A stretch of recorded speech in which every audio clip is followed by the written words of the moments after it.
Bem-vindo a todos. Gostaria de agradecer a participação ativa, com muitas discussões e muita contribuição de todos, né? Esses encontros são importantes para a troca de experiências também. Então, quanto mais a gente debater e a gente trouxer as nossas ideias, mais rica será a nossa manhã. Então, nós estamos aqui reunidos hoje para o nosso 20º Encontro Nacional de Dirigentes de Graduação das IES Particulares. E vamos discutir o tema tecnologias e atualizações no ensino superior. É uma grande satisfação, então, estar aqui presente. Gostaria de agradecer aí às palestrantes, que daqui a pouco nós vamos apresentar formalmente, à Funadesp e a todas as instituições que compõem essa rede. Então, nessa 20ª edição do evento, né, como sugerido pelos membros do comitê, nós discutiremos um pouquinho sobre a problemática da curricularização da extensão e também um tema bastante emergente, que é a questão da inteligência artificial voltada para a educação, especialmente a educação no ensino superior. Para conduzir essa discussão, teremos 3 palestrantes convidadas, e são incríveis. Vocês vão perceber pelo currículo, né, e toda a bagagem de experiência que elas têm nos temas que elas vêm trazer para a discussão na manhã de hoje. Nós temos a professora doutora Simone Loureiro Brown Imperatori e a professora Sônia Regina Mendes dos Santos, que falarão especificamente sobre a curricularização da extensão. Mais à frente, nós apresentaremos formalmente com os currículos e daremos a palavra para que iniciem a sua fala. E a doutora Marina Pfefferbaum, que é da FGV, e ela vem falar da inteligência artificial voltada para a educação e as questões relacionadas com essa temática. A professora Marina, ela entrará um pouquinho mais tarde na reunião, porque ela tinha um outro evento agora de manhã, então ela vai entrar um pouco mais tarde, mas brevemente nós também a apresentaremos formalmente. E antes de iniciarmos, né, as temáticas principais da manhã de hoje, nós gostaríamos então de passar a palavra para o Dr. Cícero Ivan Ferreira Contígio, que é diretor superintendente da Funadesp, e nós gostaríamos que ele falasse para a gente um pouquinho da Funadesp, o que é a Funadesp, as funções, né, para quem ainda não conhece e queira fazer parte,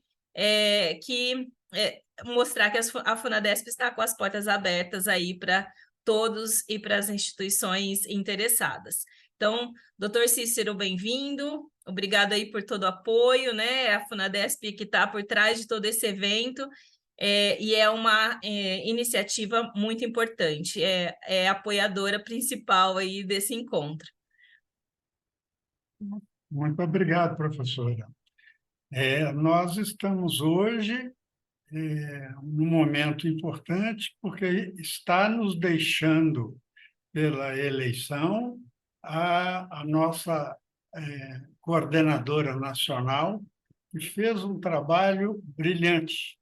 É a primeira vez que eu falo isso em público. Muito bem trabalhado, a nossa rede a DGP funcionou muito bem nesses anos. Pena que o regulamento não permita mais, nesse momento, a presença dela. Mas daqui a pouco ela vai estar aqui de novo. Eu queria lembrar às pessoas, é interessante que hoje existem dirigentes da área de extensão colaborando nas palestras relacionadas com a graduação, né? Isso também é um avanço. Acho que é a primeira vez que nós fazemos isso.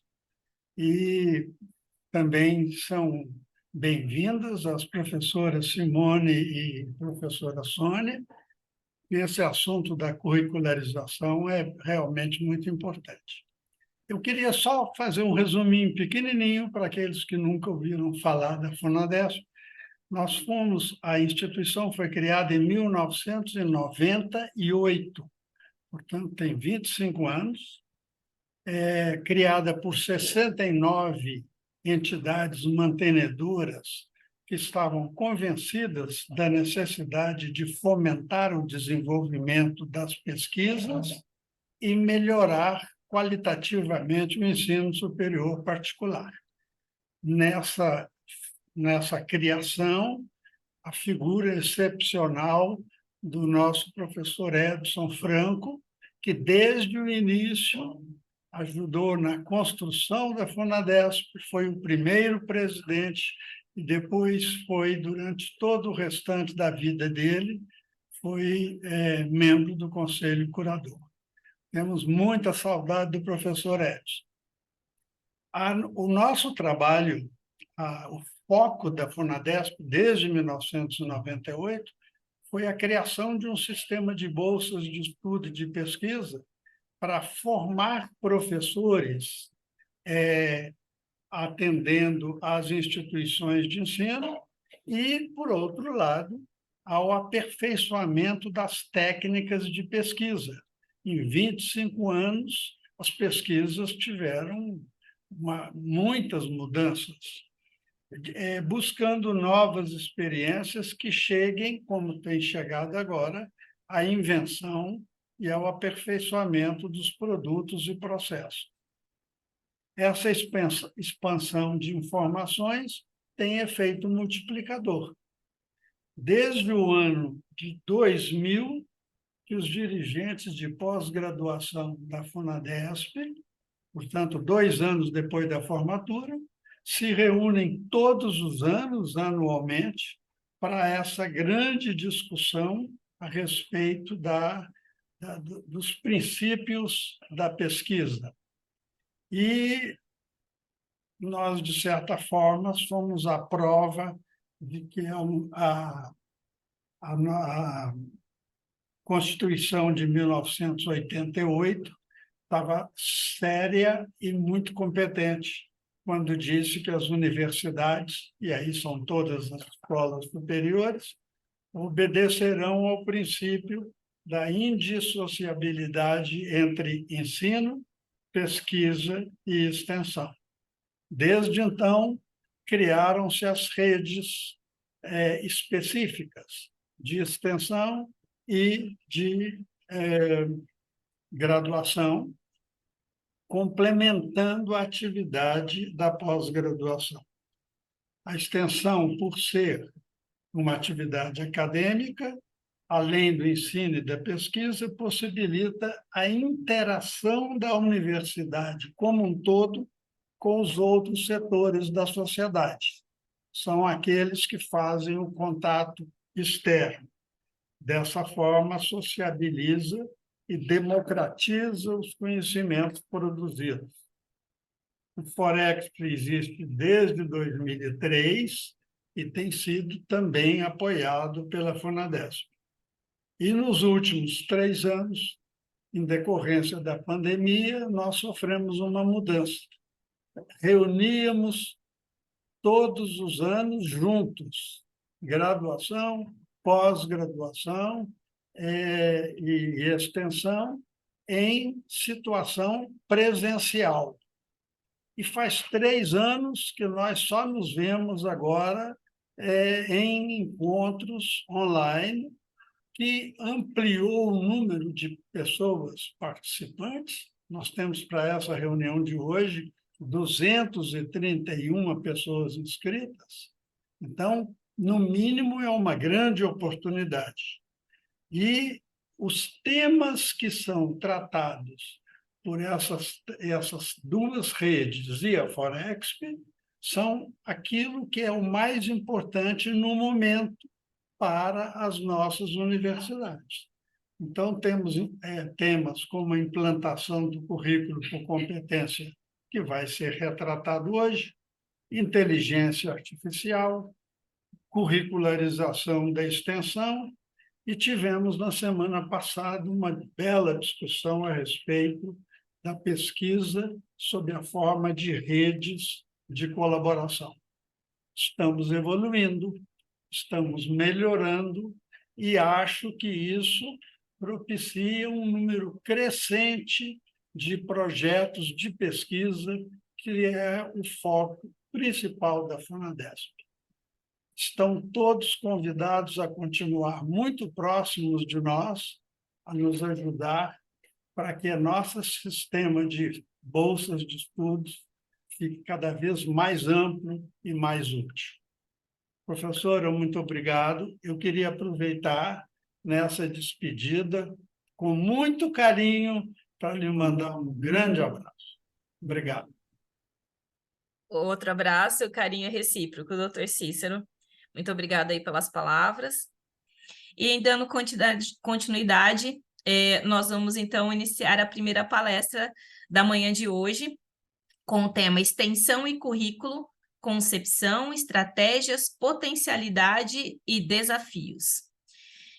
Para conduzir esse tema, nós teremos duas professoras, né? A professora doutora Simone Loureiro Imperatori, que é doutora em Diversidade Cultural e Inclusão Social pela Universidade Fivale, mestra em Desenvolvimento Regional pela Universidade de Santa Cruz do Sul, bacharel em Ciências Contábeis pela Universidade Regional Integrada do Alto Uruguai e das Missões e licenciada em Pedagogia pela Universidade Luterana do Brasil. Integra a União Latino-Americana de Extensão Universitária e o grupo de pesquisa Extensión Crítica de Clássico. Autora do livro Na Área da Educação, de diferentes livros, né, na área da educação, com destaque, né, pelo tema que nós vamos abordar hoje, para a obra Curricularização da Extensão, Experiência da Articulação, Extensão, Pesquisa, Ensino e Extensão, como potencializadora da produção e aplicação de conhecimentos em contextos reais. E a doutora Sônia Regina Mendes dos Santos, uma das autoras da obra Extensão Universitária, Concepções e Reflexões Metodológicas, e do capítulo Extensão Universitária, Concepções e Reflexões Metodológicas, um debate sempre atual. A professora Sônia, ela faz parte do programa de pós-graduação em Educação, mestrado e doutorado em Educação da Universidade Estácio de Sá, integrando a linha de pesquisa Tecnologias da Informação e Comunicação nos Processos Educacionais. É líder do grupo de pesquisa Didática, Tecnologias e Informação Docente.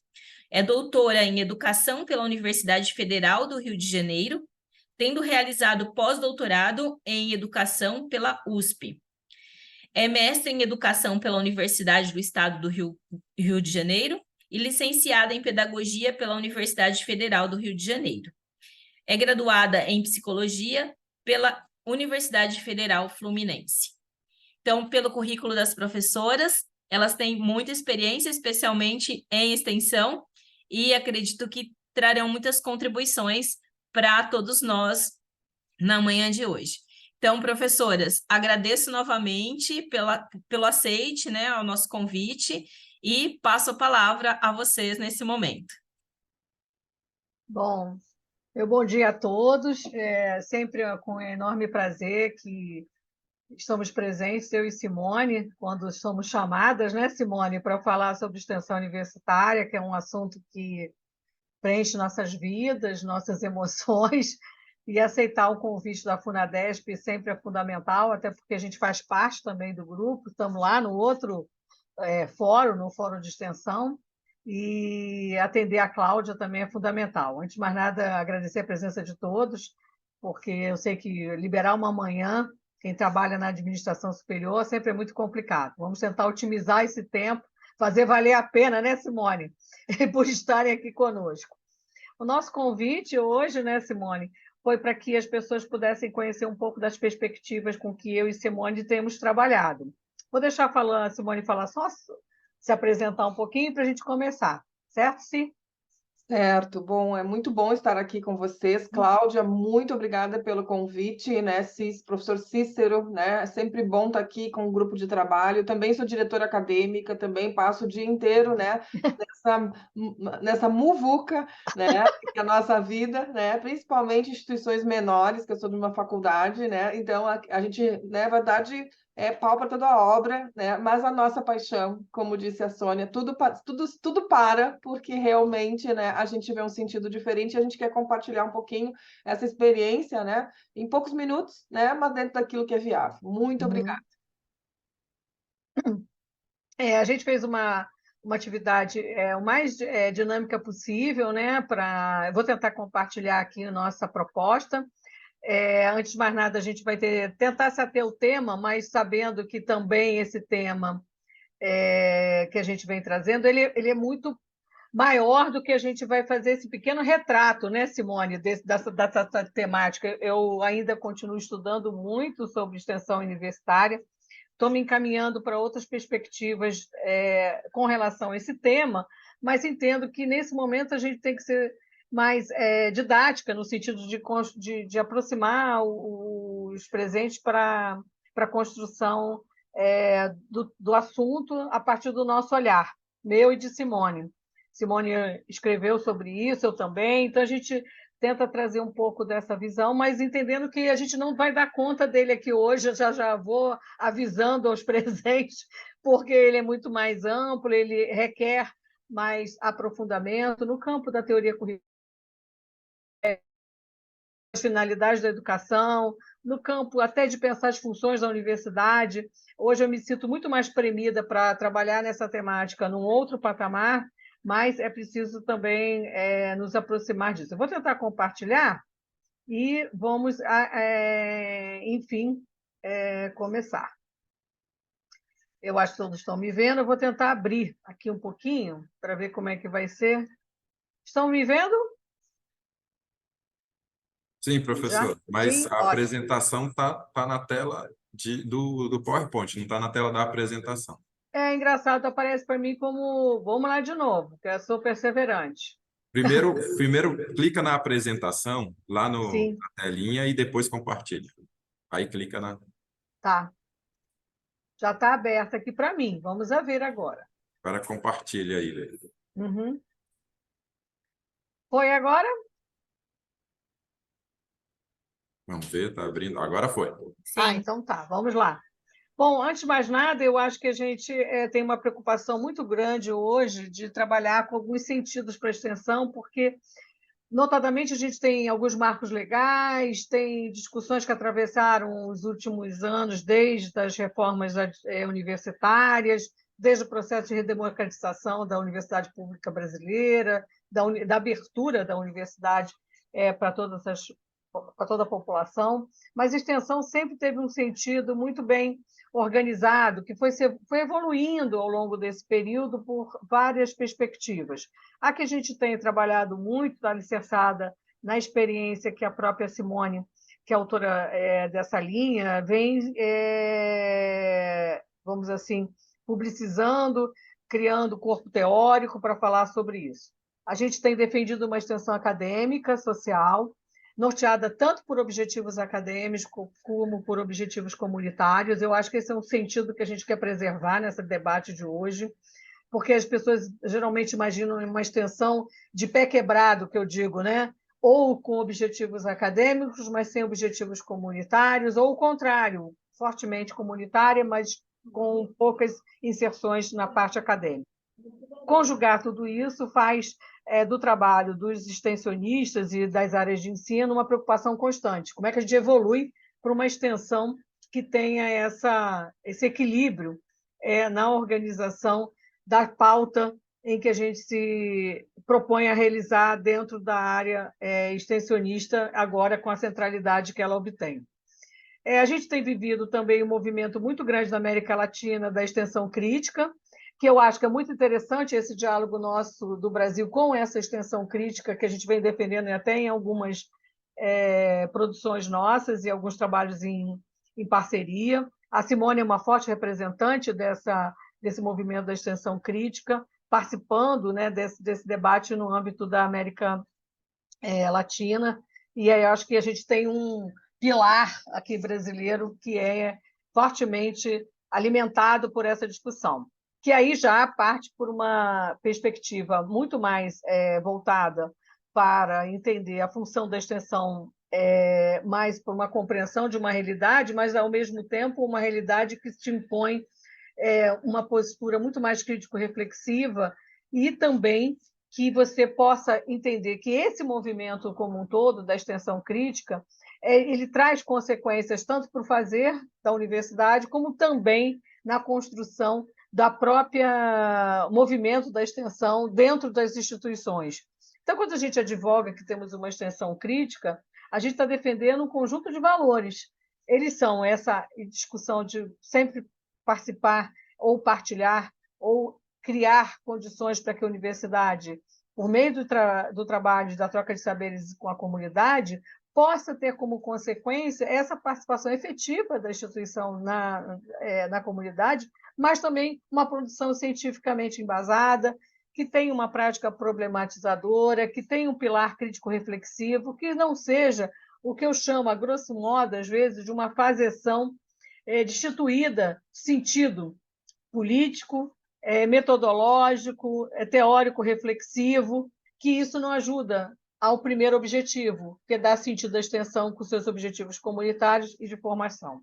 Então, a gente tem essa preocupação maior em relação a isso. A extensão ela participa, né, exatamente como um processo educativo. O trabalho que a gente vem fazendo agora é muito nessa linha. Aliás, a partir dessa discussão do trabalho como processo, a gente diz que a extensão está eivada de conceitos teóricos, metodológicos. A gente tem uma dimensão importante que, quando você está no âmbito da extensão, você não pode esquecer nunca que ela é uma possibilidade de metodológica de aprendizagem em contextos reais. Isso traz para nós fortemente os autores que vão defender essa linha de discussão. Ela é um campo de produção e aplicação de conhecimentos, e a gente traz de novo para a extensão a ideia do ensino, porque eu acho que todos os presentes aqui na sala devem estar dizendo: mas a extensão, poxa, me afasta do ensino, me impede de ensinar mais ou melhor. E aí a gente está focado no entendimento de um conhecimento que a gente atribui numa perspectiva de ensino transmissivo, fortemente ligada à ideia de uma transmissão que acontece no ambiente da sala de aula. E a gente está refazendo isso por um outro campo de entendimento, mas entendendo a extensão como metodologia, sim, de ensino-aprendizagem, em contextos reais, que tem esses aspectos que passam pela aprendizagem experiencial coletiva, que permite todo um diálogo de saberes e é que é desenvolvida a partir de programas e projetos articulados à pesquisa e ensino. A extensão pensada dessa maneira, como prática social, como projeto de formação política, como projeto de ensino, ela alimenta-se muito mais desse diálogo favorecedor das ações que são pensadas pelas instituições que abarcam esses propósitos. A gente tem um resgate rápido para fazer, porque eu acho que a gente sempre tem essa preocupação de trazer historicamente como vem sendo o direcionamento político da extensão, e a gente tem, eu sugiro que possam fazer armazenar esses documentos, né? A Política Nacional de Extensão, que traz as diretrizes que deve orientar.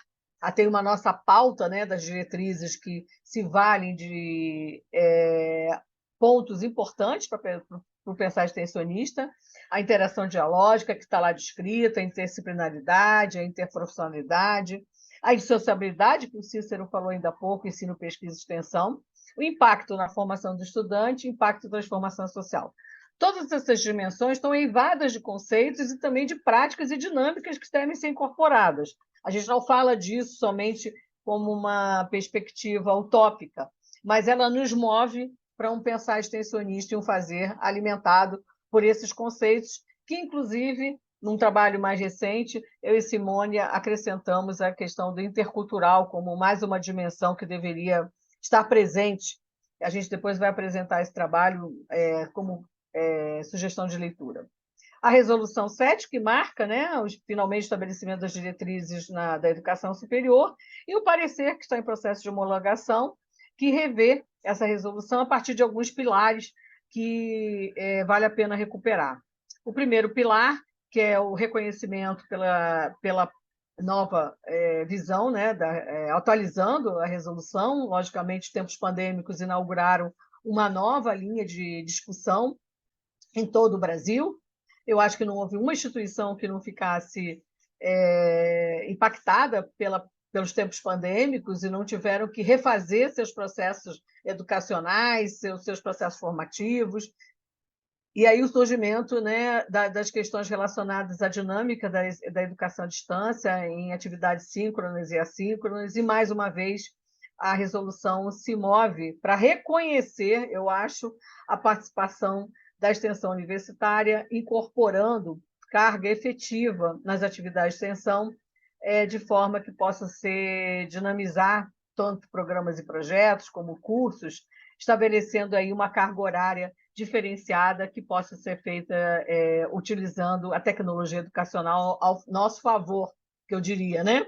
Quantas e quantas instituições não fizeram atividades belíssimas, utilizando a totalidade das suas ações sendo feitas de forma remota, síncrona e assíncrona. Aliás, o termo forma remota aí precisava ser revisto, porque remoto era um conceito que foi utilizado nos tempos pandêmicos. Hoje a gente está falando mais de educação online e não deveria nem aparecer o remoto, mas sim atividades feitas de forma síncrona ou assíncrona, utilizando tecnologia de ensino.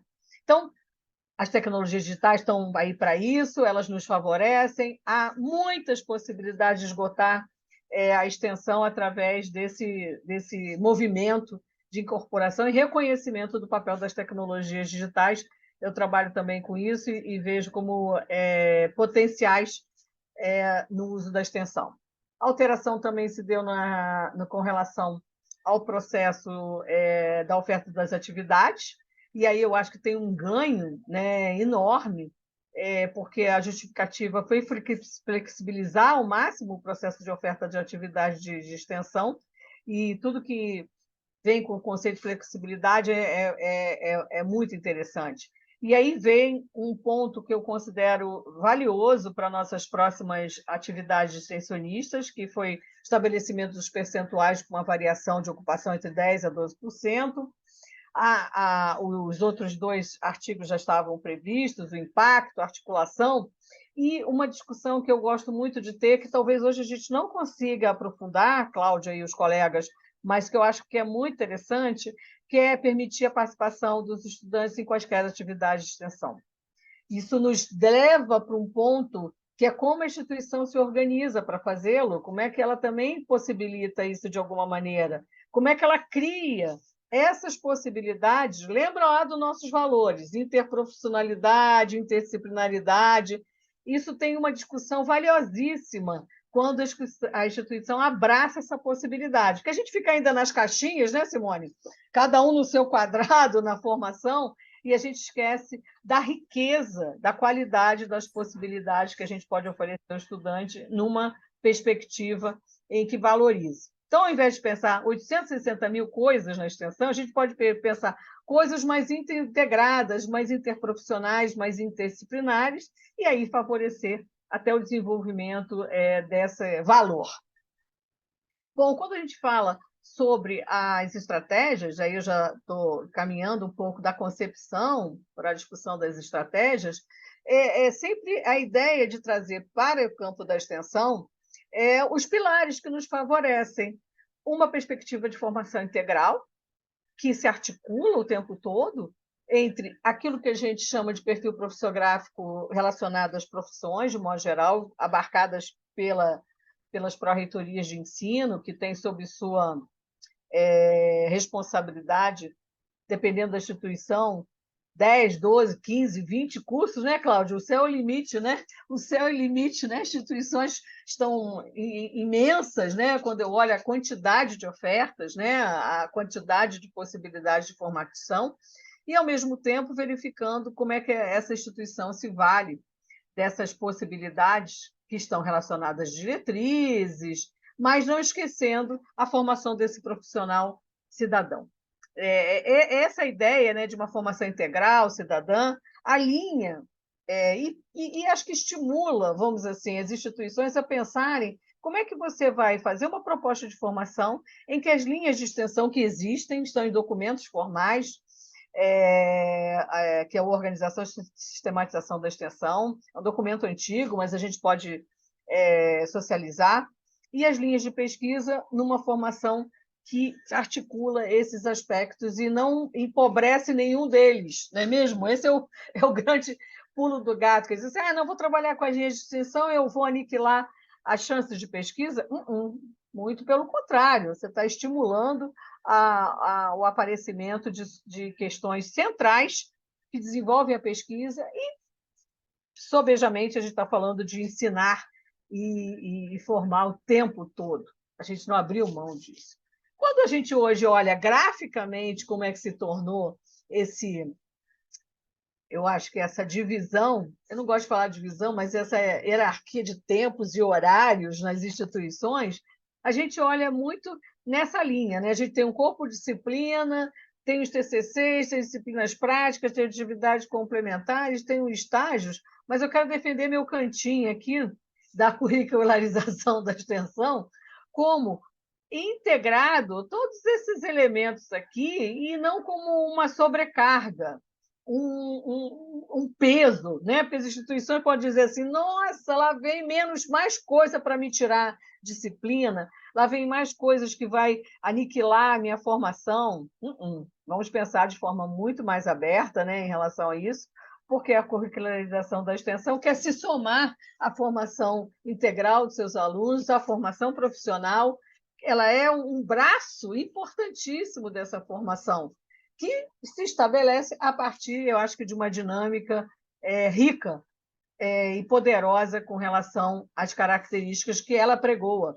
E aí eu acho que tem um trabalho importantíssimo com relação a isso. Como é que a gente vai fazer a aproximação da extensão em que não se pense em perda, em perder nada, né? Porque esse eu acho que às vezes é o discurso que a gente enfrenta nas instituições. Estive agora numa instituição fazendo um trabalho e aí a instituição assim, não, mas os professores reclamam porque eles querem ter mais conteúdo. Eu falei, mais conteúdo do que a extensão pode possibilitar, eu estou para ver, não é mesmo? A atividade extensionista ela é enriquecida justamente por alguns fatores que a gente considera que promovam uma reflexão sobre o trabalho e o mergulho, vamos assim, em conhecimentos sistematizados, porque ela não se faz sem isso, o mergulho na pesquisa, porque ela não se faz sem isso, e seria até uma imprudência da nossa parte imaginar que a extensão seria um peso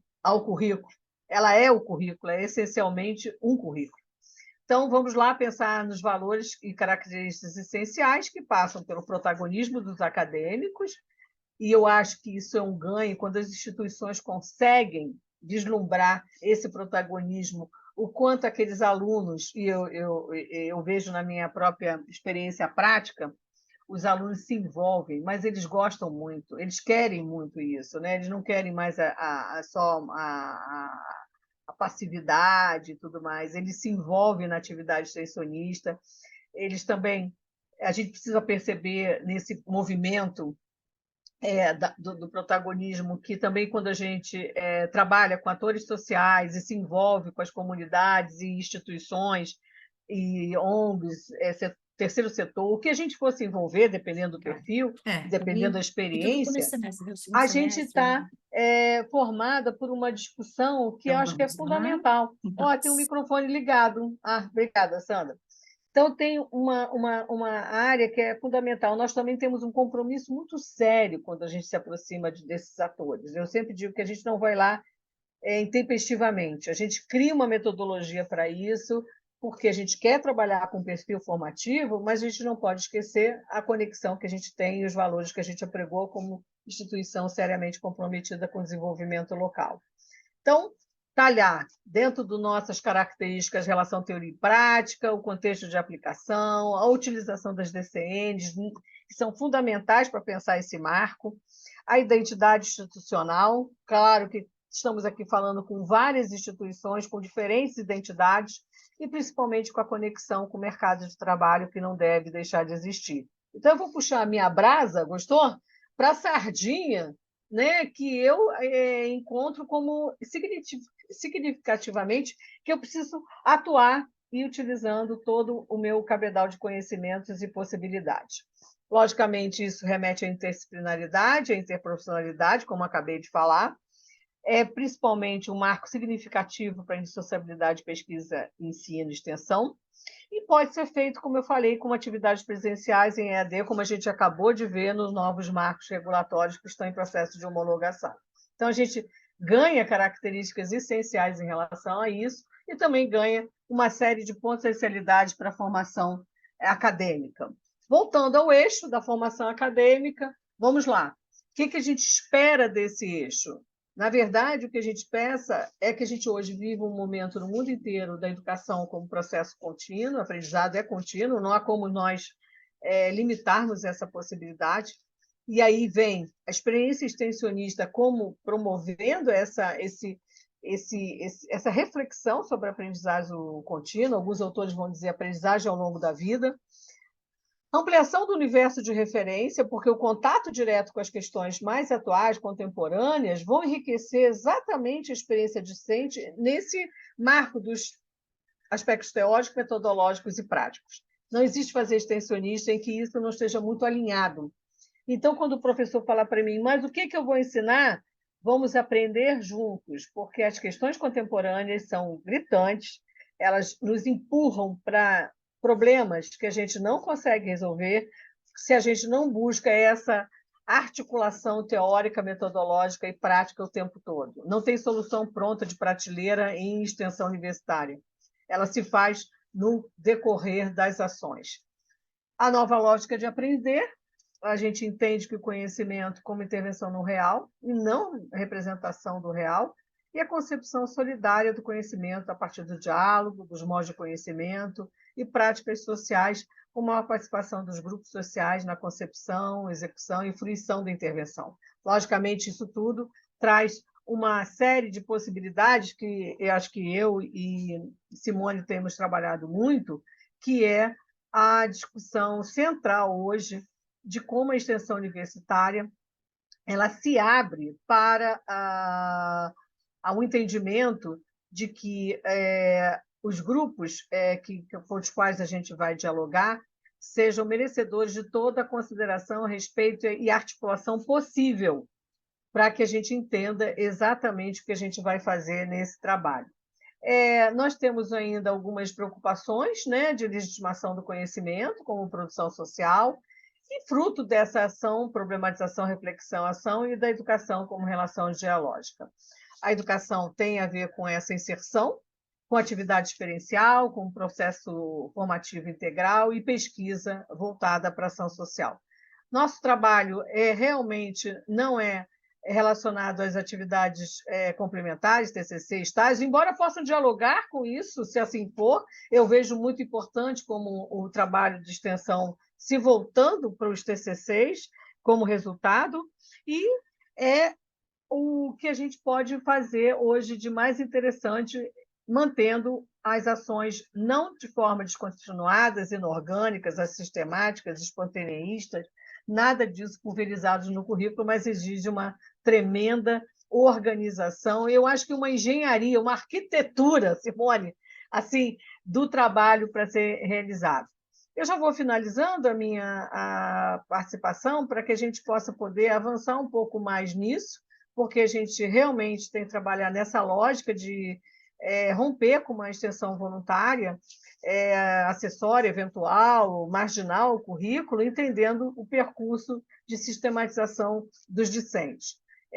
Eu vou terminar mostrando que a pertinência que a gente hoje tem de curricularização está referenciada, ela se mantém potencial, principalmente porque a gente acredita que a extensão é ensino, ela é formação o tempo todo, ela é apresentação da universidade junto aos trabalhos que ela possa desenvolver com muita responsabilidade e compromisso social, mas ela está alinhada principalmente aos imperativos mercadológicos, à identidade da instituição, que não deve ser esquecida jamais. Então, vai pensar em extensão, vamos embora todo mundo pensar com a identidade que a gente quer se desenvolver e como ela pode avançar. Eu volto daqui a pouquinho, que aí a Simone vai nos brindar com algumas experiências enriquecedoras que ela tem estabelecido, e aí a gente pode pensar juntamente com o grupo um ponto de finalização, que são as obras que a gente está trabalhando mais recentemente. Então, esse é o primeiro panorama da extensão, que vai, notadamente, implicar, talvez, numa discussão entre nós aqui daqui a pouquinho. Bora, Simone, bora, Simone. Bora lá. Então, Bora. bom, olha só, que dupla, né? Então, tenho trabalhado no Brasil desde 2010, né, na implementação da curricularização da extensão, e pode pensar assim, 2010, sim, o projeto de lei 8.035 é de 2010. Então, já trabalhei várias vezes, né, com, na verdade, mais de 20 instituições diretamente, e via BMS, até alguns aqui eu já conheço da BMS, de algumas discussões, né, que a gente já teve por lá, e do Instituto de Cidadania Empresarial e outros tantos feitos por ali.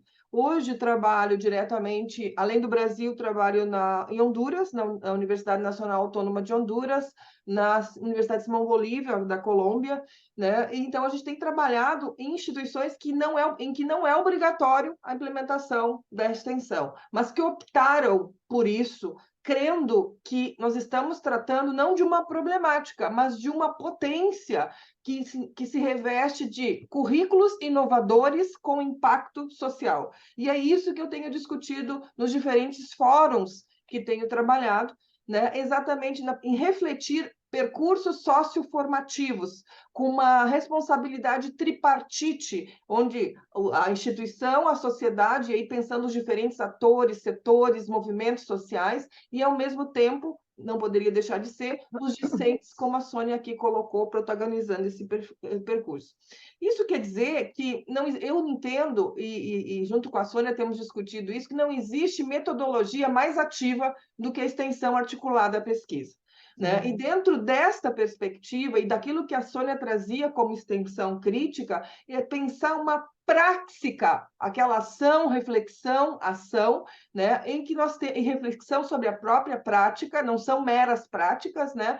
E essa prática colaborativa que se efetiva no contexto social, em diálogo com todos esses públicos, não é uma mera prescrição.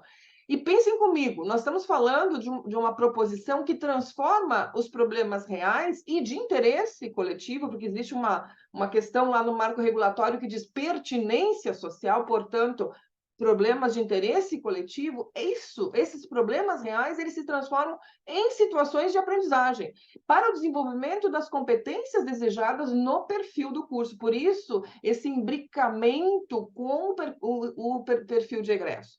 Nós estamos falando de atividades, aprendizagens ativas, criativas, críticas, colaborativas e autônomas, sob orientação docente, sendo que o aluno se torna, o acadêmico, acadêmica, se tornam autogestor do seu conhecimento e produtores de conhecimento. Não preciso nem discutir a interdisciplinaridade e interprofissionalidade, porque realmente, como a Sônia colocou, não é para ficar algo ali estanque dentro de uma caixinha proposta, né? Mas que sim seja pensado de forma orgânica e sistematizada. E com isso, a experiência dos últimos 14 anos, e em diálogo com os colegas da América Latina, tem nos mostrado o quanto esta experiência extensionista, sendo programada através de atividades continuadas, programas e projetos, ela oportuniza aos acadêmicos trabalhar com temas relevantes em sua futura prática profissional e de forma transversal. Desenvolve, portanto, uma aprendizagem investigativa, já que aqui estamos, né? Então, por quê? Porque sempre vai partir de um diálogo, de um diagnóstico situacional, da problematização desta realidade, vai perpassar por uma teorização acerca das problemáticas encontradas, a proposição de planos de trabalho, o desenvolvimento de ações E aí, claro, a avaliação desses resultados sob a perspectiva de aprendizagens discentes, de nível de resolutividade das ações propostas, isso sob a perspectiva dos públicos envolvidos, e, além disso, como diz o marco legal, como que tais ações contribuem para os objetivos do próprio projeto pedagógico e como que tais ações contribuem para os objetivos do próprio PDI. Por isso, todo esse olhar sistêmico de planejamento, de desenvolvimento de ações, de sistematização de conhecimentos e de experiências. O estímulo a este diálogo de diferentes saberes, sempre como a Sônia me coloca, né, que é a questão de estratégias e metodologias participativas. Sim, a extensão tem que se basear em metodologias, em processos avaliativos, e sempre caracterizando-se, né, pela resolução de problemas socialmente relevantes em diversos cenários de práticas. É ampliação do espaço áulico, é o enriquecimento do percurso formativo, através da adoção de sequências que são didáticas, mas que articulam sinergicamente teoria e prática. Então, com tudo isso, a gente tem trabalhado as características que a Sônia colocava, são discentes, são docentes, são atores e setores sociais. Então, esse rigor metodológico exige que a gente também pense a perspectiva da inovação curricular. E eu sempre coloco o termo ação junto, porque realmente são metodologias inovativas, sob a perspectiva que a gente está articulando vivências aos currículos do curso de graduação, enquanto essa nova lógica de aprender referida pela própria Sônia. E quando a gente fala desse percurso latente, presente e potente, ele demanda uma vinculação dos processos hoje sociais, políticos, econômicos, culturais aos componentes curriculares. A extensão passa a ser um componente curricular.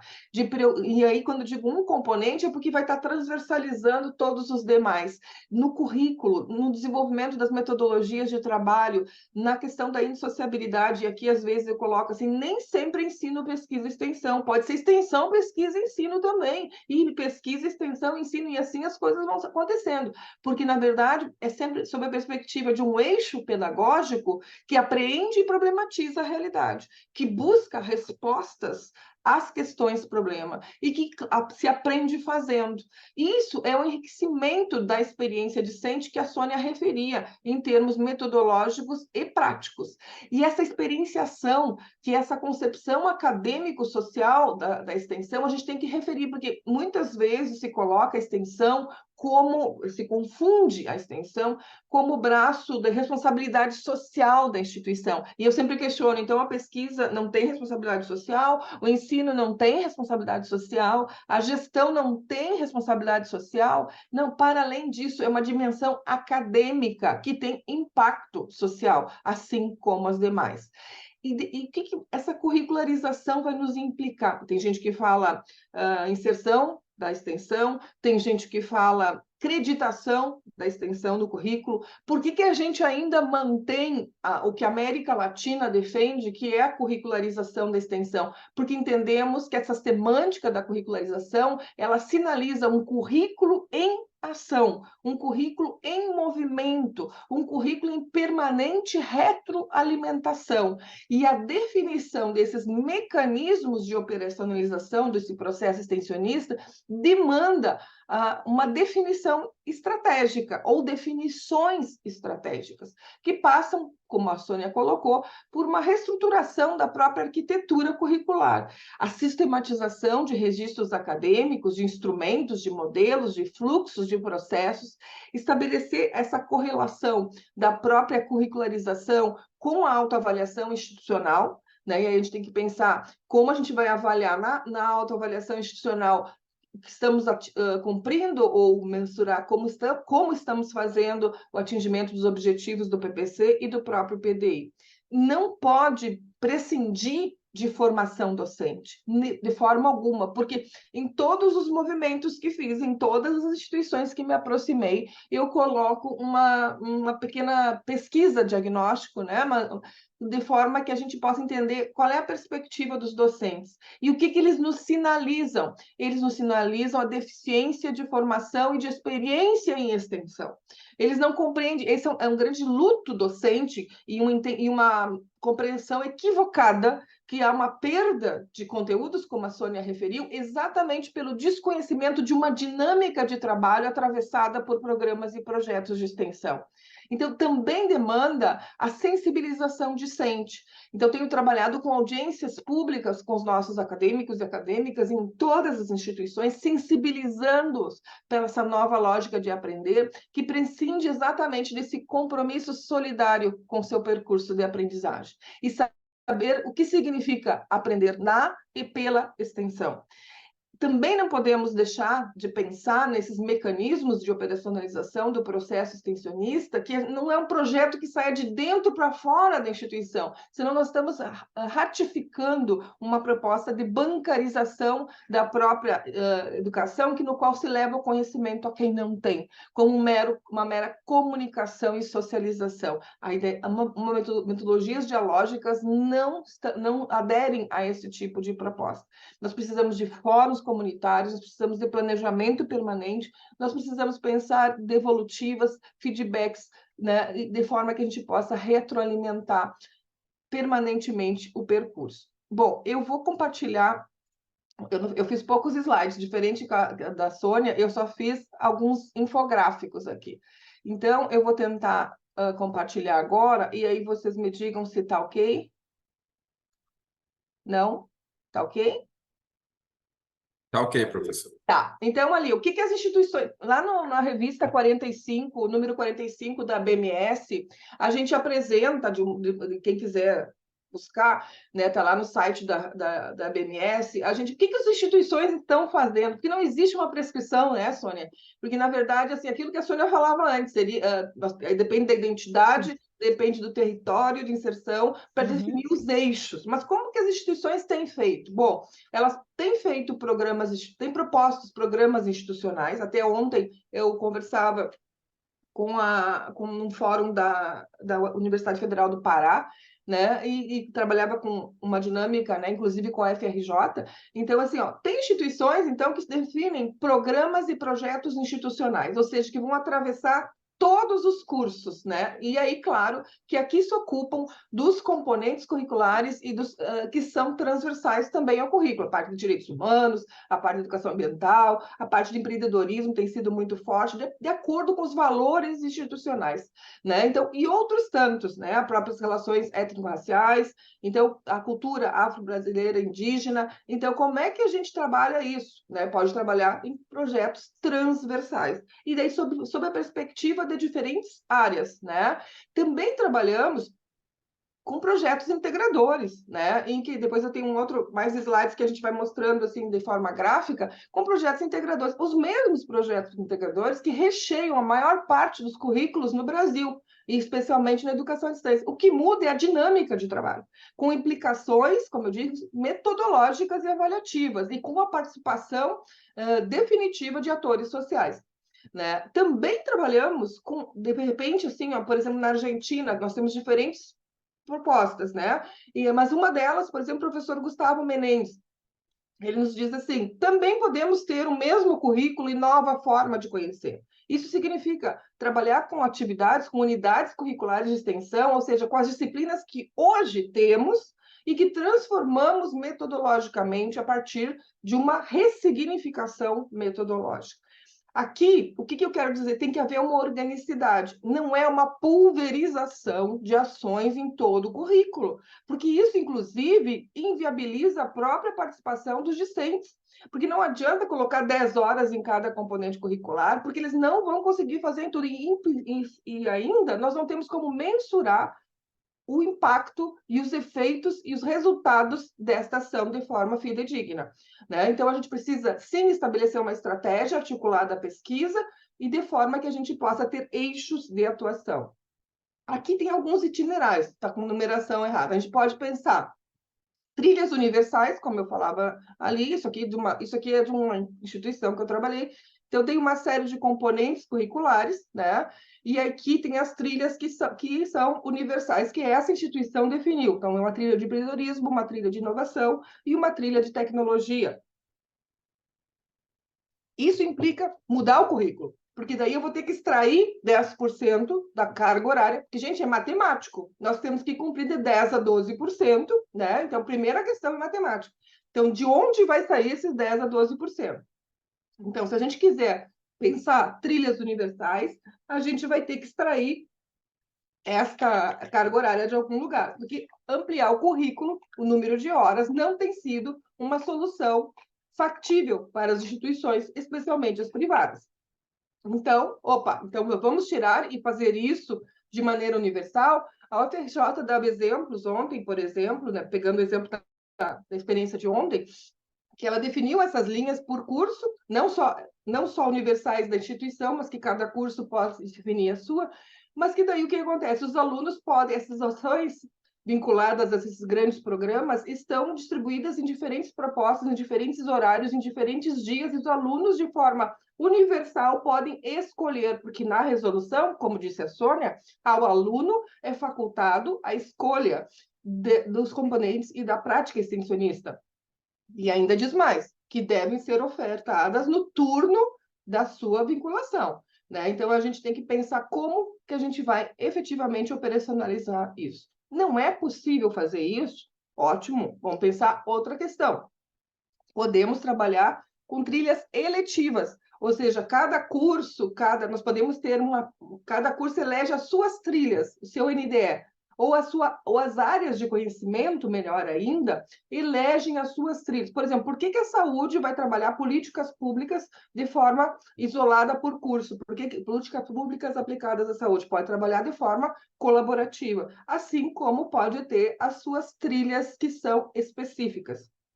Ou seja, a gente aqui ainda trabalha num currículo que aqui foi colocado com 4.000 horas, cuja 3.600 horas continuam como estão hoje, e 400 horas são constituídas com trilhas transversais, né? Então, exige uma reorganização curricular. Então, agora, essas trilhas, elas podem ser tanto universais, a partir do que a instituição define como transversal a todos os cursos, como pode ser específicas por área ou pode ser específicas por curso. Não quer mudar o currículo? Vamos trabalhar os componentes curriculares. O que significa isso? Vamos trabalhar os componentes curriculares que têm natureza ou potencialidade extensionista. E, a partir daí, transformamos os nossos componentes curriculares em disciplinas projeto, né? E aí isso muda, porque daí a gente tem uma jornada sistêmica dentro de cada componente curricular, que não pode ser 30 horas, tá? Num semestre. A primeira questão, eu sempre digo assim, reflitam.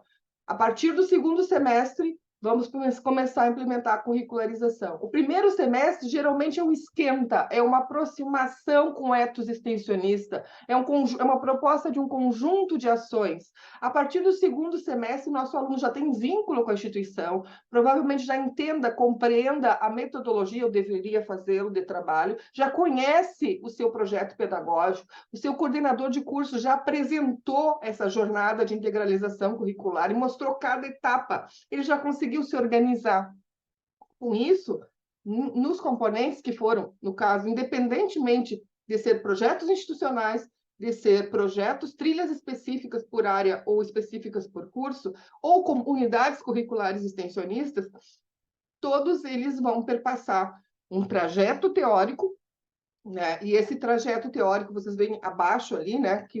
Então, nós vamos ter o trajeto teórico em aula no caso, a prática em cenários de prática. Então, eles vão fazendo esse movimento sinérgico, né, de trazer a realidade para dentro da própria disciplina, e no qual se desenvolve a ementa da disciplina. Então, vou falar bem, né? Se muda a metodologia de trabalho, se troca metodologias tradicionais por uma dinamicidade de aprendizagem. Pense que lá no início, no pacto metodológico e organização dos grupos de trabalho, nós temos a discussão de referenciais mesmo, né, que fazem parte do componente curricular, E que aí nós temos uma fundamentação inicial, nós vamos ter uma curadoria prévia de materiais que vão ser compartilhados com o aluno. Por que não trabalhar a sala de aula invertida, no qual os alunos, o ethos de sala de aula vai ser discutir esses componentes, e não assistir, como disse a Sônia. Bom, feito esse pacto metodológico, que não é todo mundo ao mesmo tempo no mesmo lugar, porque uma questão que sempre vem presente é, e a logística? E como é que vai ficar? Vai haver uma invasão no mercado? Não, gente, eu nunca trabalhei com isso de todo mundo ao mesmo tempo, no mesmo lugar. Não dá certo.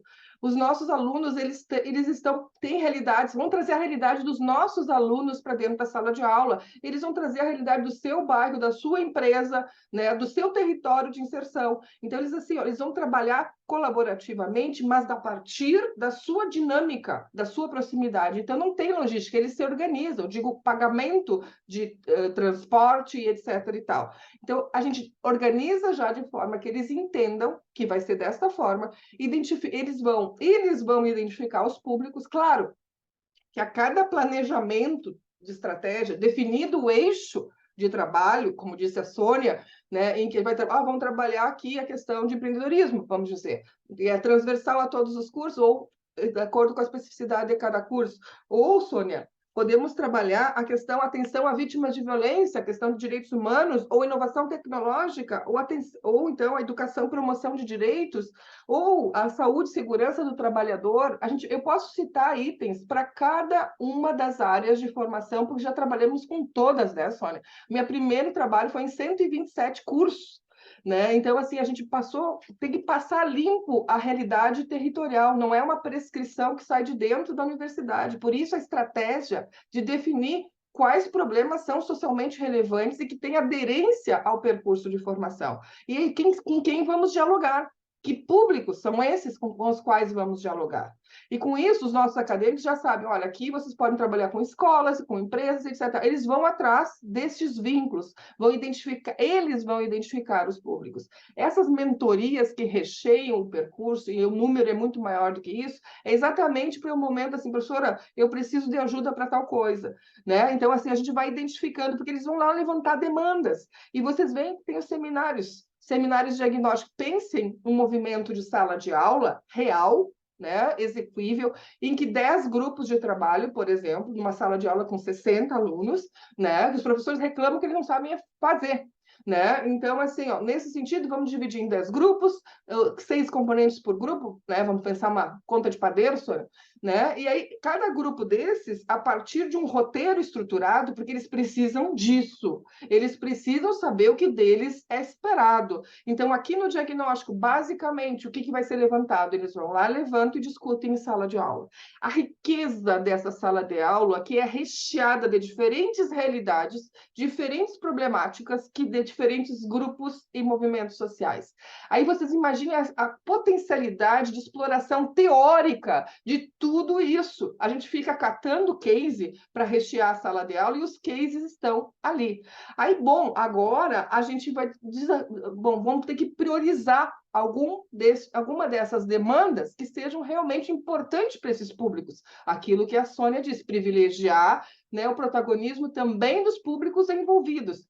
Eles não são públicos beneficiários. Essa é uma extensão assistencialista. Eles são públicos participantes. Bom, se foram definidos quais questões motrizes vão orientar, porque eu estou falando aqui de aprendizagem baseada em projetos que todo mundo quer implementar nos seus diferentes currículos. Então, não trazendo nada de novo, né? Então, só estou trazendo isso sob a natureza extensionista, né? Então, bom, definidas questões motrizes, os nossos grupos de trabalho vão teorizar, ou seja, vão buscar a pesquisa aprofundada. Eles partiram de uma pesquisa exploratória, no identificação de públicos e levantamento de demandas, eles passam por um processo de reflexão e apreensão e problematização da realidade, eles teorizam em cima das questões motrizes, e de onde vai sair essa teorização? Dos nossos subsídios teóricos, do diálogo com especialistas, do aprofundamento de outros subsídios teóricos. Vocês entendem como isso é imbricado e natural? Ao mesmo tempo, eles têm que propor ações. Então, se vocês vão usar, a gente usa diferentes metodologias, vamos usar 5W2H, vamos usar Canvas, vamos usar PMI, vai depender, vamos usar Design Thinking aplicado à extensão. O que nós vamos usar? Vocês estão entendendo as metodologias que a gente fica buscando para dizer para os nossos alunos, para os nossos professores, vamos usar metodologias ativas? Elas estão aqui, em cada etapa da extensão, aqui também. Né? Então, a partir deste planejamento de ações, que também vai exigir um seminário de planejamento, em que todos os grupos, imaginam a riqueza, apresentam o seu planejamento prévio de ações. Ninguém vai sair executando, né, sem ter esse alinhamento. Aí vocês imaginam a avaliação entre pares, a riqueza que a gente tem desse entrecruzamento de reflexões acerca do que está sendo proposto. Bom, agora é a hora de executar as ações, né? Então, vamos, luz, câmera, ação, né? Então, vamos trabalhar nisso. Os grupos vão estar trabalhando isso. E são alunos orientados por professores, eles não são supervisionados. O professor não estará no campo com cada um deles. Ele vai estar orientando a partir de todos esses tempos e movimentos. Bom, realizadas estas ações, nós precisamos avaliá-las. Então, tem que ter um seminário de avaliação em que os próprios acadêmicos e acadêmicas apresentam. Normalmente, eu sugiro, que não se impõe nada, né, Sônia? Cada realidade é uma. Mas, normalmente, eu sugiro que tenha um relatório coletivo do grupo de trabalho, em que responda porque aqui eles vão ter que elaborar um projeto, então eles vão ter que ir lá no levantamento de demandas e no planejamento de ações estabelecer objetivos, eles vão ter que estabelecer metas, eles vão ter que contextualizar teoricamente, vão planejar. Agora, a hora do relatório coletivo é trazer tudo isso e fazer o cotejo entre o que foi planejado e o que foi executado e os resultados alcançados. Além desse relatório coletivo, que tudo isso é evidência, é uma documentação, inclusive, exigida, né? E a gente tem que manter, por isso que eu trabalho com os templates, para que as pessoas vão, durante o processo, vão alimentando e vai documentando este processo. Eu digo que eu trabalho com enxoval, né, Sônia? Então, tem a carta de apresentação dos acadêmicos e acadêmicas no campo, tem a carta de aceite, né, em que as instituições, organizações, movimentos sociais registram o seu aceite, tudo isso é evidenciação, palavra mágica para o Ministério da Educação, né? E, ao mesmo tempo, todo esse processo aí do planejamento das ações. Mas tem uma outra questão, que é a avaliação dos públicos envolvidos. De acordo com a proposição da ação, nós temos que pensar que instrumento vai ser usado para evidenciar que esses públicos avaliaram. Então, se vai ser... por exemplo, se for na gestão com empresas, pode ser que seja um próprio formulário, mas na maior parte nunca vai ser um formulário, vai ser uma entrevista, vai ser um podcast, vai ser um vídeo, vai ser um depoimento, e tudo isso vai ficar alimentado no nosso ambiente virtual, porque eu também não acho que é imprescindível, não entendo como imprescindível a adoção de softwares. Eu entendo como imprescindível a adoção de uma sistematização do processo e aí a organização dos ambientes virtuais para que sejam espelhados todos os percursos e etapas desse processo. Bom, além do relatório coletivo, nós temos que ter, sim, um relato de experiência. Aí a sistematização das aprendizagens.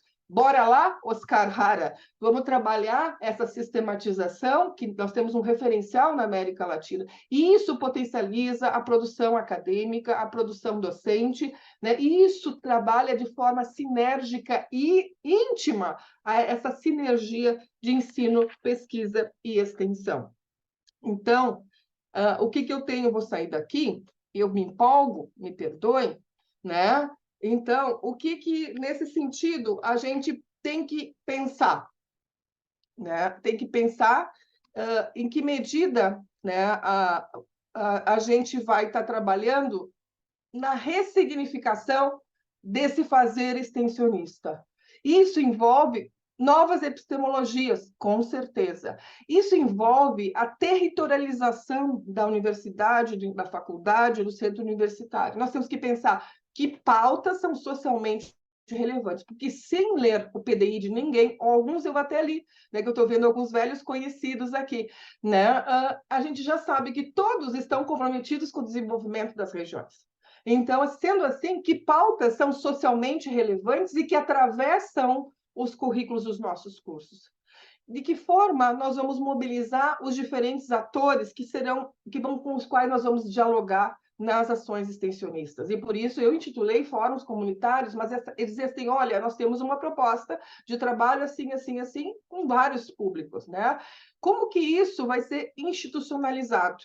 Ou seja, é preciso, sim, que a gestão, todos nós, pensemos de forma orgânica, porque para termos indissociabilidade no currículo, precisamos ter indissociabilidade na gestão. Não podemos mais ficar pensando de forma fragmentada, ensino, pesquisa, extensão. Então, qual a estratégia a ser adotada e que impactos financeiros e operacionais nós temos? Eu ouvia no CREA, a semana passada, que fui participar de um evento aqui da agronomia, aqui no Rio Grande do Sul, um depoimento de uma coordenadora exausta, que ela disse assim, ó, olha, nós colocamos uma série de atividades complementares extensionistas e os alunos podem escolher, e eles têm que nos trazer os certificados. Só que nós temos mais de 500 alunos na agronomia, dizia ela, e nós temos que daí fazer análise se todas aquelas estratégias e participações extensionistas realmente atendem ao que foi definido.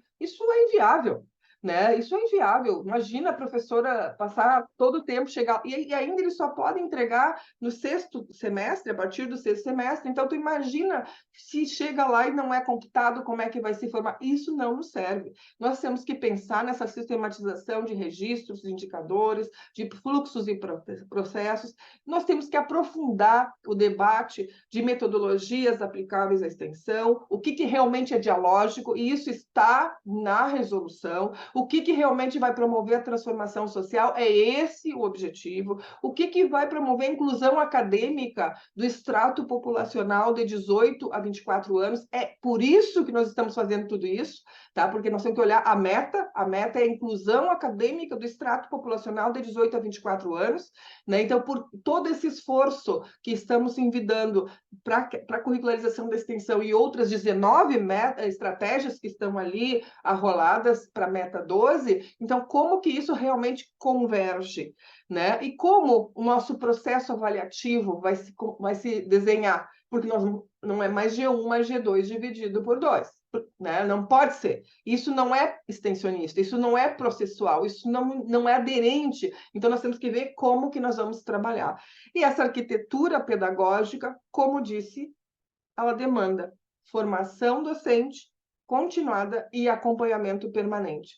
Não existe qualquer possibilidade da gente pensar que de um passo apenas a gente vai conseguir tudo isso. É preciso permanentemente refletir e retroalimentar o nosso currículo e a nossa proposta extensionista. Muito obrigada e espero ter contribuído para as reflexões de vocês.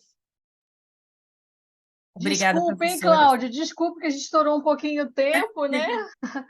Não tem problema nenhum, acho que foi uma reflexão importante, né, para todos nós aqui presentes.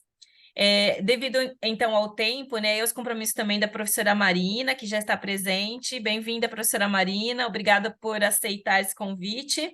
Uhum. Devido a alguns compromissos que ela tem logo mais, então eu vou passar diretamente para a segunda palestra. Nós vamos apresentar a professora Marina, e aí a gente faz uma mesa redonda no final, e os questionamentos podem ser direcionados tanto à professora Marina quanto às professoras Sônia e Simone, que talvez possam ficar um pouco mais além depois da professora Marina. Podemos fazer dessa forma, professoras? Eu já peço desculpa, mas eu tenho que sair às 11, então eu vou ter que me retirar. Eu agradeço profundamente o convite, então. Então, já vou deixar assim, até um questionamento da professora Verônica e da professora Janaína, que elas solicitaram que você, se possível, encaminhar os materiais para o pessoal que está participando, e as referências dos livros que você citou, Sônia, né, do material teórico, dos textos. Isso, e aí, se você quiser me encaminhar, eu posso disponibilizar. Eu vou até ser um pouco ousada, né, porque a gente deixamos umas leituras recomendadas ao final, que a gente pensava que ia terminar agora, né, que são artigos produzidos por nós, né? Nós temos um livro em que eu e Simone publicamos um texto, né, sobre curricularização. Temos algumas leituras recomendadas do livro que está disponível, que foi apoio da Funadesp, tem o próprio livro da Simone, e as outras referências a gente faz questão de facilitar a vida de todos, e assim, é importante que a gente se mantenha sempre estudando, né, no âmbito da extensão. Eu e a professora Simone temos o maior prazer, né, de participar, de auxiliar as instituições, entendendo que a gente está num percurso muito humilde, né, Simone, de favorecer a curricularização e de apoiar as instituições nesse sentido. Agradecemos demais, né, o carinho aí de você, Cláudia, nos convidar, mas você viu que a temática é densa, né, É Simone? densa, é Ela não densa. Eu consegue ser... concordo com você Eu e fico acho que os até peço colegas também desculpa. concordam, né? É verdade, não vai ser Então, possível. se você encaminhar esse material, que Sim, aí já completa tudo que elas solicitaram, as referências e o sim, material apresentado. com E também tem, certeza. tem os contatos de vocês ali no material, né? Então, Sim. acredito também que os questionamentos possam ser direcionados diretamente Tá, aí a eu vou você. ficar mais um pouquinho para escutar a professora Marina e já dou meu beijo aqui para a Simone, grande companheira de vida, agradecendo a presença dela aqui nessa manhã e escutar um pouquinho a Marina. Se eu puder colaborar, eu também tenho um deadline até 11h45, mas estou por aqui. Em relação à extensão, né, a professora Simone saiu, mas a professora Sônia está aqui, então se alguém tiver alguma pergunta, nós vamos abrir para uma pergunta para a professora Sônia, e se não tivermos, a gente vai começar a encaminhar para os nossos encerramentos. Uhum.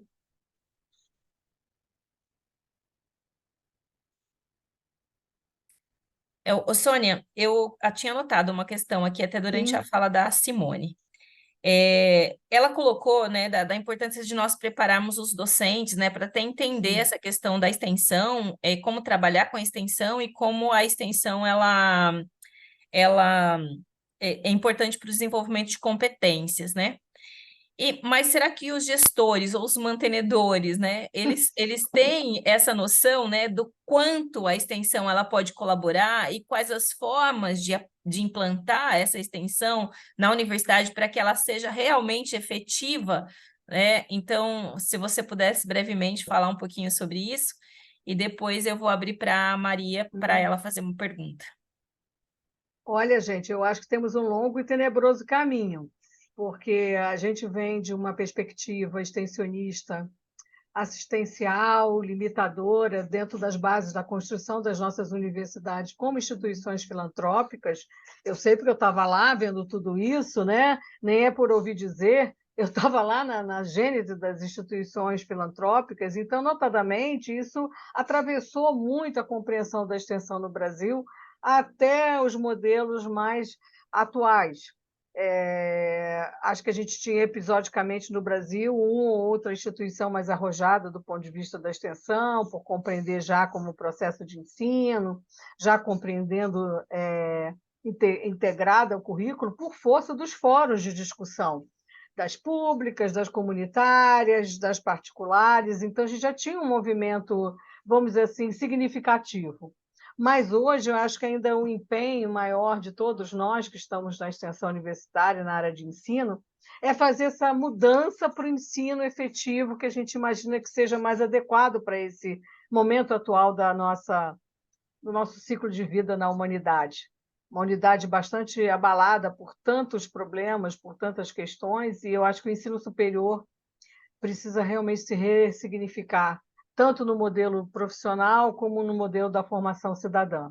Então, eu acho que o legado para nós, extensionistas da área de ensino, é fazer esse desafio constante, né, de dizer que a instituição precisa avançar, não porque vai atender lá a legislação da curricularização, porque é imperativo viver no mundo atual com uma nova formação mais adequada.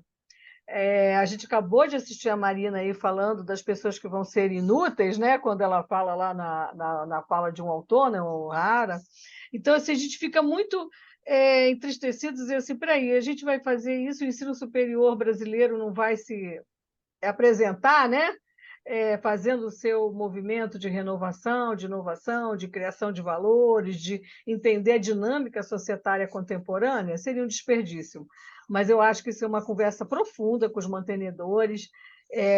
Os marcos legais não são suficientes, eu tenho certeza disso, Cláudio, para estimular a universidade brasileira a ser inovadora, criativa, a se manter à frente do tempo, a ser reparadora em outros momentos.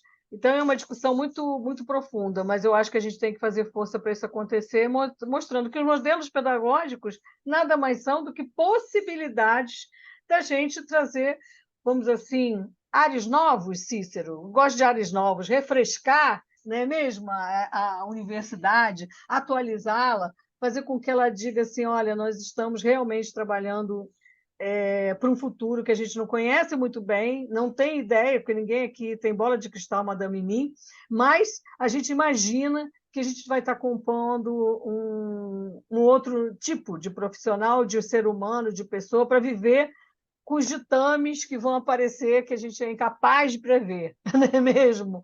Mas é uma loucura. Eu uso um autor que eu gosto muito, Gert Biesta, e ele vai dizer, se a gente conseguir fazer no processo escolar 3 coisas: cuidado consigo mesmo, cuidado com o planeta e uma atividade laboral que seja significativa para o ser humano, a gente já fez tudo. Assim, já conseguiu fazer grandes coisas em termos de educação. Então, eu acho que hoje a gente está nesse movimento, sabe? Ou temos uma pesquisadora de ecologia humana e gestão socioambiental, porque a coisa está muito complicada e eu acho que o ensino superior tem esse trabalho para fazer. Agora, está falando sobre os currículos para a educação especial e inclusão e permanência. Nossa, você sabe que isso, já voltando à pesquisa, a pergunta da Isana, tá, Cláudia, que está aqui no Ah, tá. chat. Depois a Maria quer fazer Quer uma. falar? Pois é, acabei de ver. Olha só, os desafios do currículo para a educação especial são inúmeros, porque hoje a gente tem tecnologias assistivas que são interessantes para que essa inclusão aconteça. Eu falo de tecnologias assistivas porque eu estou na área de tecnologia. Então, a gente tem um manancial de tecnologias que fortalecem a permanência desse aluno no ensino superior. Mas, ao mesmo tempo, a gente tem que lidar com outras variáveis que cercam a educação especial e inclusão, que não só basta as tecnologias, é preciso mais uma sensibilização para entender que, de fato, aquele aluno vai chegar para o ensino superior, e ele já chegou, cá para nós, né, gente? Pelo menos nas minhas instituições nas que eu atuo, tem muita gente, pessoas especiais, das mais variadas dificuldades, das mais variadas características, aspectos singulares, dentro da cadeia de pessoas especiais no mundo, e a universidade tem que se sensibilizar para atender, acolher e dinamizar. Um suporte são as tecnologias, que são arrojadas e interessantes. Eu fiz um mapeamento com alunos de tecnologias digitais que são fortalecedoras da permanência, mas isso também o professor tem que conhecer, não só o aluno, né, e as áreas específicas, mas os professores, para poder até sugerir que o aluno possa ser acolhido, porque ele vai usar uma tecnologia e vai fazer com que ele se sinta participante da aula. E outra coisa é todo um trabalho enorme que as universidades têm de convencimento e escuta ativa desse aluno que vem, às vezes, impregnado de certos ideais e que, às vezes, a universidade não vai poder compor necessariamente para aquele ramo profissional. Mas pode reconvertê-lo, fazer com que ele atue numa área mais próxima às características dele como ser humano, que ele se sinta muito bem, fortalecido para atuar em sociedade e viver socialmente. Que eu acho que é isso, né? Se antes a gente tinha um encilhamento das pessoas especiais, hoje a gente tem na universidade um outro compromisso, que é fazer com que eles permaneçam. E aí permaneçam bem. Também, o que adianta permanecer e não estar bem dentro da universidade? Aí vem o trabalho com os docentes, o trabalho com os alunos, o trabalho com as dinâmicas que vão ser criadas, as interfaces de acolhimento digital, tudo que for possível para que ele se sinta incluído dentro das turmas. E olha que a gente tem recebido, vou fazer um segredinho rápido, a gente tem recebido nos programas de mestrado e doutorado também, tá, Cláudia? Já chegaram lá. Então, Porque assim, a hoje... gente tem que fazer que eles permaneçam e que eles concluam. E se eles concluam, eles também têm direito à educação continuada, não é mesmo? Exato. Então, eles estão lá também. Eu acho que o Brasil tem assim, uma importante missão, que é essa discussão da inclusão com características que vão ultrapassar, talvez esses 5 minutos de conversa aqui, mas merece um belo trabalho de identificação de tudo que tem acontecido nessa área, que é riquíssimo, e tem fortalecido boas práticas. E a Maria está com a mãozinha. Maria,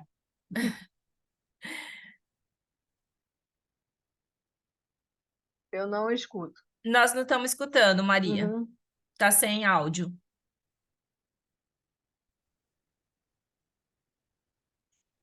Ainda não. Ainda não.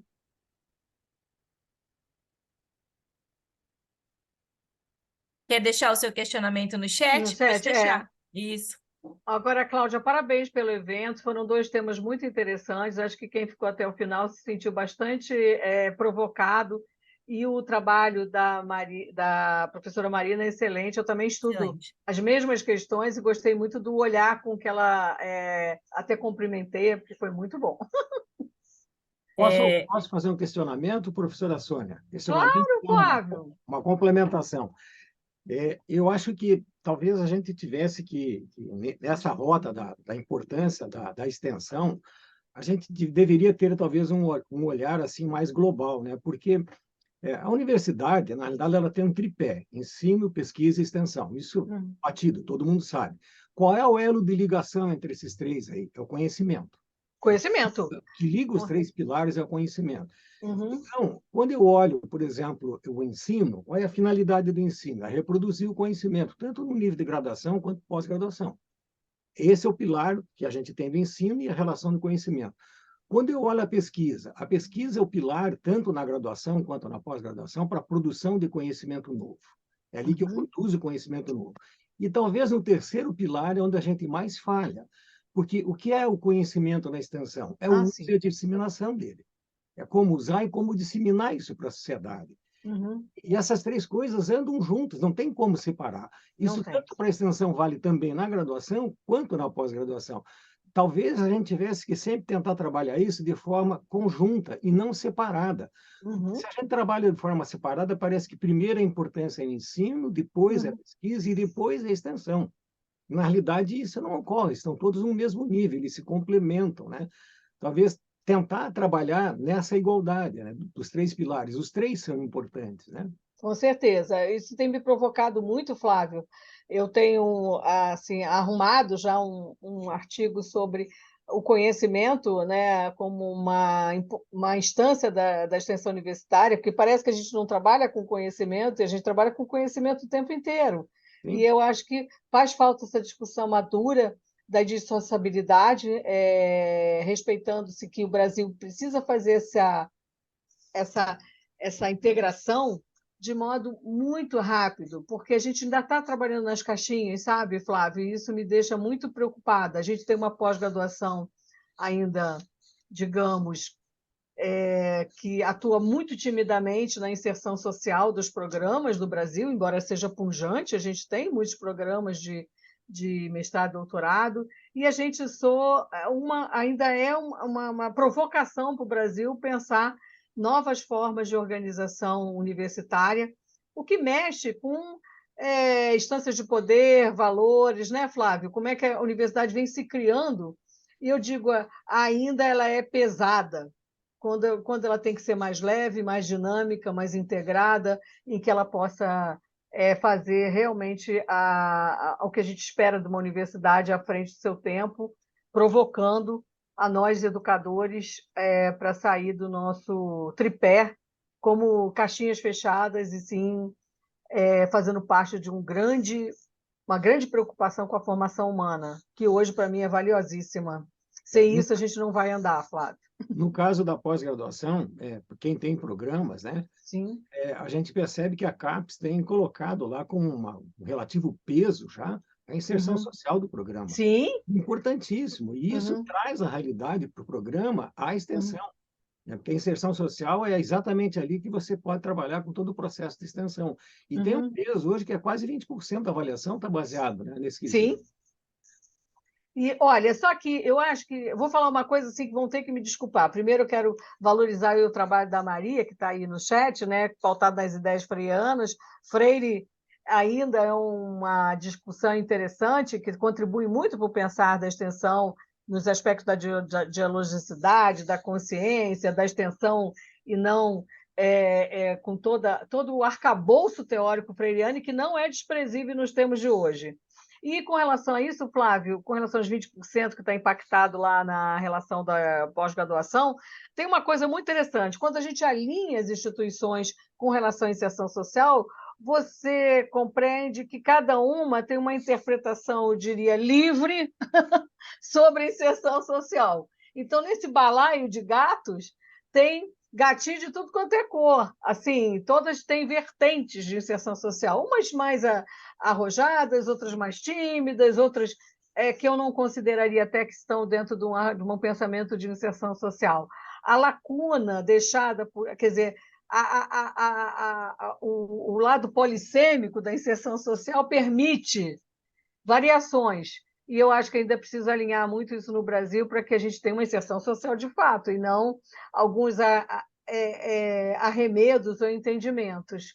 Então, eu li vários artigos sobre inserção social na universidade para entender que a gente ainda precisa mapear, não sei se o grupo de pesquisa está aqui, Sandro, mas mapear os entendimentos sobre inserção social no Brasil e até criar uma meta-avaliação disso para entender a importância desses aspectos, né? Porque ainda tem uma variação, vamos dizer assim, como também tem na área extensionista, né, Cláudia? Sim. Gente, de uma época cheia, a gente deve ter uns 25 mil modelos assim, estou brincando, mas exagerada, mas é um pouco, né?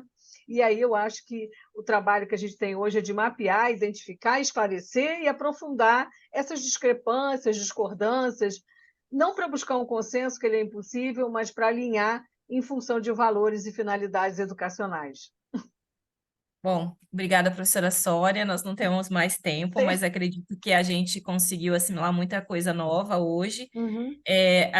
Gostaria de dizer que a Funadesp também organiza, né, junto com o Fórum de Extensão, né, e tem um evento anual que é organizado. Então, quem quiser saber um pouco mais de extensão, acompanhe as programações da Funadesp e participem do fórum, né, que aí a gente vai poder discutir mais essa temática e aprofundar mais, trazendo mais inovação aí para as nossas instituições. Então, gostaria de agradecer a professora Sônia, agradecer a Funadesp e a todos os participantes do evento, né?